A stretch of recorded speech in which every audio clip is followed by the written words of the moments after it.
അതേസമയം ചെങ്കോട്ട car bomb സ്ഫോടനവുമായി ബന്ധപ്പെട്ട് വിവിധയിടങ്ങളിൽ റെയ്ഡ് പുരോഗമിക്കുകയാണ്. അൽ ഫലാഹ് സർവകലാശാല അടക്കം 25 ഇടങ്ങളിലാണ് ഇഡി റെയ്ഡ് നടത്തുന്നത്.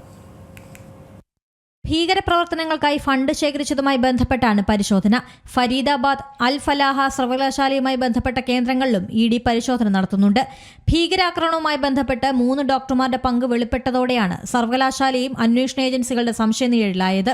ഭീകരസംഘത്തിന് സാമ്പത്തിക സഹായങ്ങൾ ലഭിച്ചതുമായി ബന്ധപ്പെട്ടുള്ള അന്വേഷണത്തിനാണ് സർക്കാർ ഉത്തരവിട്ടത്. തുടർന്നാണ് കേന്ദ്ര ഏജൻസിയുടെ നടപടി. ഫരീദാബാദിലുള്ള ഓഖ്ലയിലെ ഓഫീസിലും റെയ്ഡ് നടന്നു. സർവകലാശാലയുടെ അക്കൗണ്ടുകൾ ഫോറൻസിക് ഓഡിറ്റിന് വിധേയമാക്കും. ഡൽഹി പോലീസിന്റെ സാമ്പത്തിക കുറ്റകൃത്യ വിഭാഗവും അന്വേഷിക്കുന്നുണ്ട്. സ്ഫോടന കേസ് നിലവിൽ NIA അന്വേഷിക്കുകയാണ്. എൻഫോഴ്സ്മെന്റ് ഡയറക്ടറേറ്റും സാമ്പത്തിക കുറ്റകൃത്യ വിഭാഗവും ഭീകരപ്രവർത്തനത്തിന് സർവകലാശാലയുടെ ധനസഹായം ലഭിച്ചിരുന്നോ എന്നും അന്വേഷിക്കുന്നു. അൽ ഫലാഹ് സർവകലാശാലയുടെ അസോസിയേഷൻ ഓഫ് ഇന്ത്യൻ യൂണിവേഴ്സിറ്റീസ് അംഗത്വം റദ്ദാക്കി.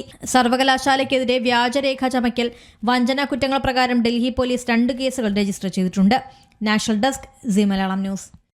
ഏറ്റവും പുതിയ വാർത്തകളും വിശേഷങ്ങളും വിരൽ തുമ്പിലറിയാൻ സി മലയാളം ന്യൂസ് എല്ലാ ഡിജിറ്റൽ പ്ലാറ്റ്ഫോമുകളിലും ലഭ്യം.